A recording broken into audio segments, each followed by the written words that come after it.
Oh, hey, thanks for joining me here at Home Runs Bar and Grill, where 2 years ago, my life on this very night changed forever, for the best. And some like to call it the birth of the unsuspecting sexiest male. I mean, whatever, that title's goofy and long, but there's a great story to tell about that. We just need someone to listen to.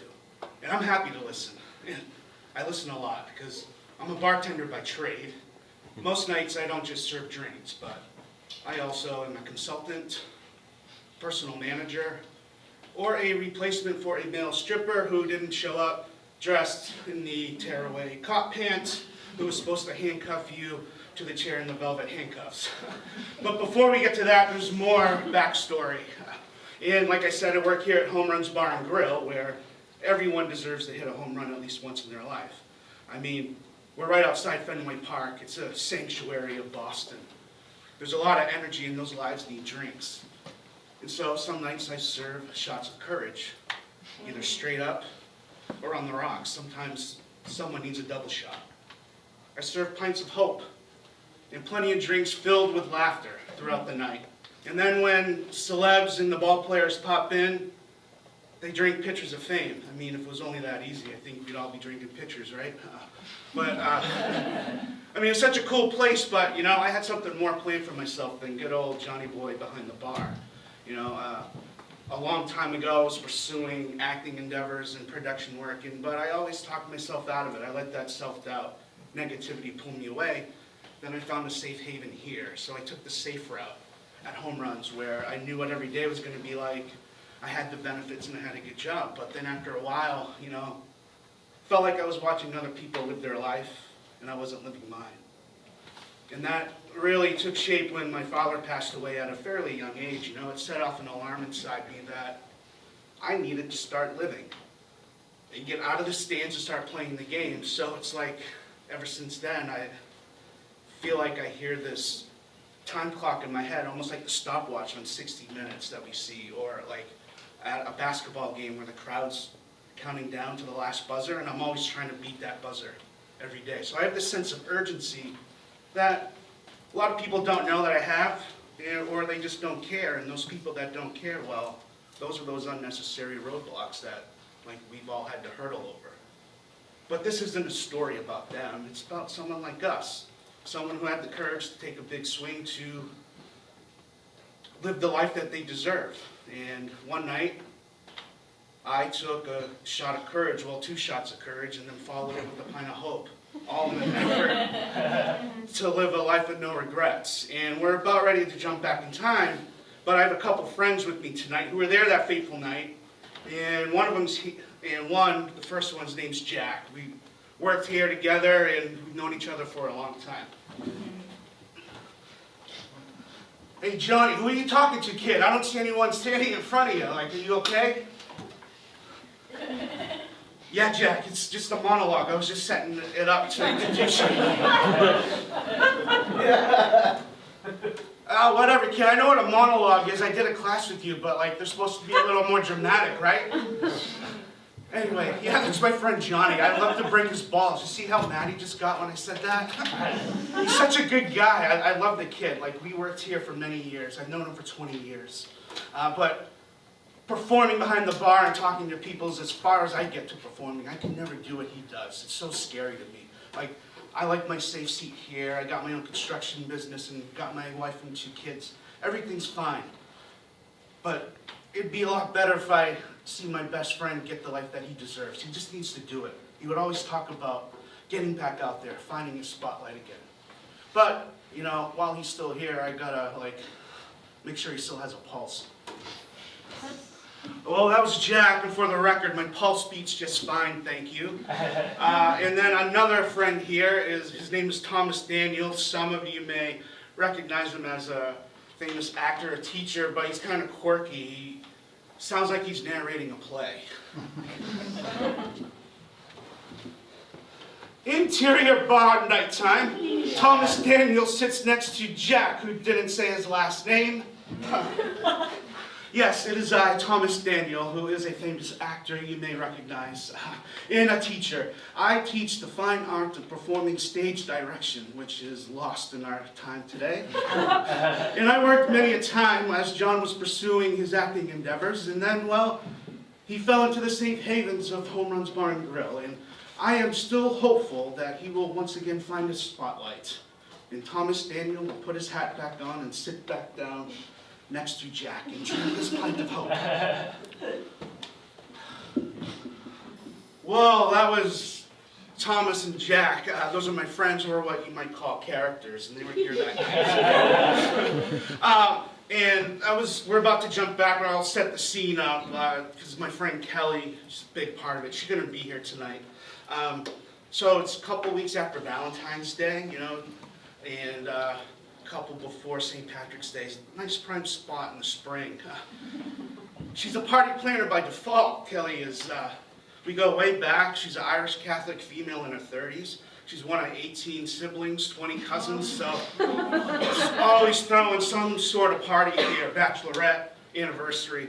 She's a great gal. I always like to card her just to make her feel better, too. But this particular night, she was throwing a bachelorette party for her cousin Stephanie, who's 25 years old. So, let's go.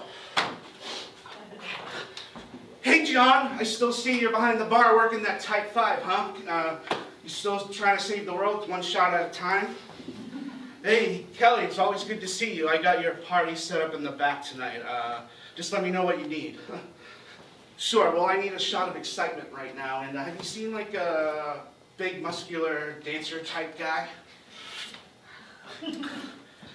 No, I haven't seen any that big walk in here. I'm not sure I recognize them. But like I said, you're all set back there. Great. Oh, my phone's ringing. This is Kelly. Hello? Yeah. You gotta be kidding me. You're already 15 minutes late, and now you tell me you lost a passion for dancing? You're a fucking stripper. How much passion do you need to take your shirt off and shake your ass? It's not like you're dancing in Vegas for Magic Mike, you hack.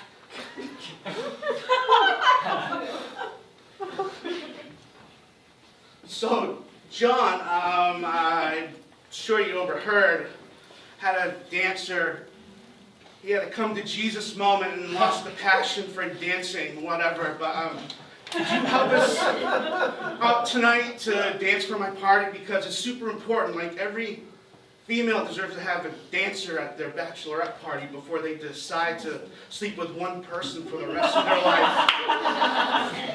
Or at least make the attempt to. Christ, I'm just so tired of dudes always flaking on me. Oh, yeah, Kelly. I'm not much of a dancer. Like, I couldn't help you. I don't think I could do that. I don't know anybody. I could get you guys a round of shots or something.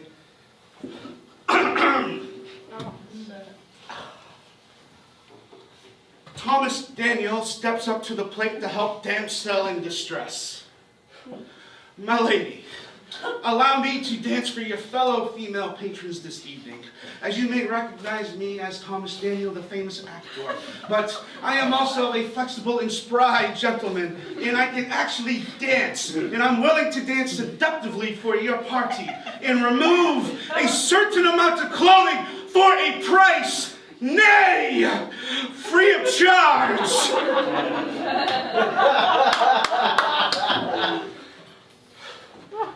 Hey, that's a good speech, Thomas, but, like, no offense, like, if you were dancing, it would be confusing to Stephanie because, see, she's 25 years old, and, well, I promised her, like, a somewhat more attractive and younger dancer than you.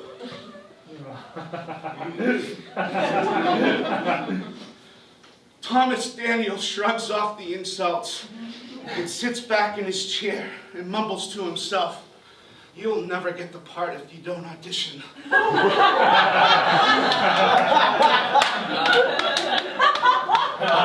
He pats himself on his back in his mind as he is content with being part of a beautiful tapestry called life. He goes back to his drink. Yeah, Thomas, Johnny, this is what you should be doing, not that crap you were talking about earlier. Jeez. Hey, Jack, shut up. Thomas, yeah, thanks.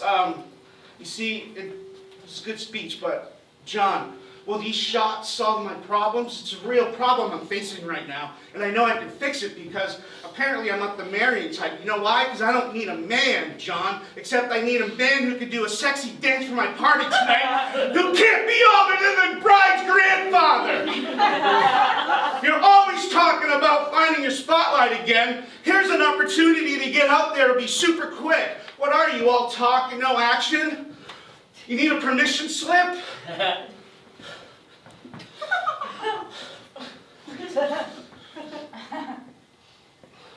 So, as you can see, Kelly was extremely determined and persistent.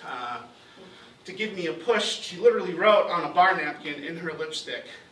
And while this thing was like a full-on contract, it said in my head, Kelly gives John permission to step out of his comfort zone and cut the anchor that's been weighing him down so he can start to dance to the tune of life and get the life that he deserves. But before all that good stuff, he will give the most sexy dance to my party tonight. And he will be crowned the unsuspecting sexiest male. I still don't understand that last part, but whatever. And this was from a friend giving me a much needed push, or as you could say, a good swift kick in the butt. Hey, Kelly, I can't believe I'm actually thinking about this. Holy cow. Okay. I need a shot before I do this. One condition, I will not put oil on myself. Good, because you were already late. Are you ready for this?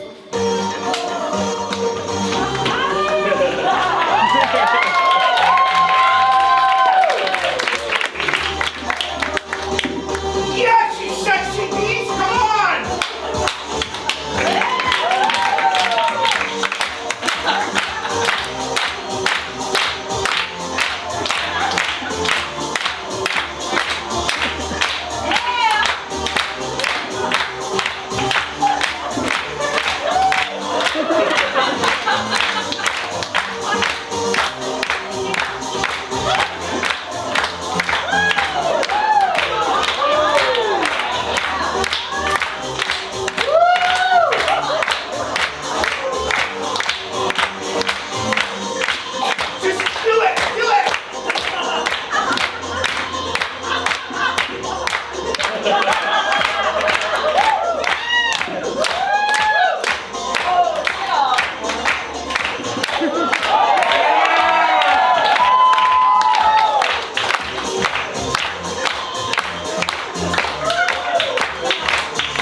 That one night.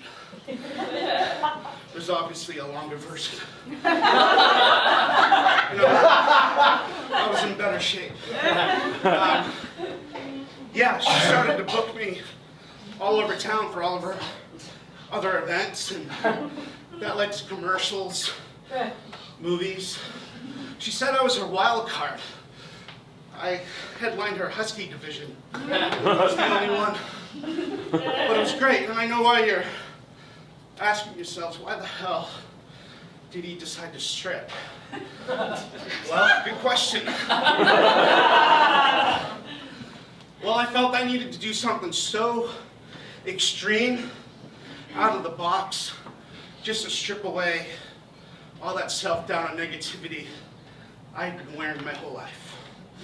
So, all I can say is I hope you get the courage to write yourself a permission slip to dance to the tune of whatever it is you want to dance to.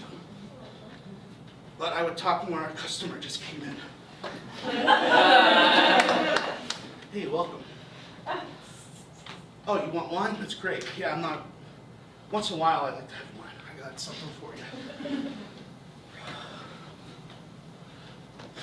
Only bring this out special occasions. It's called Life of No Regrets. There you go. Enjoy that. I gotta go do another dance.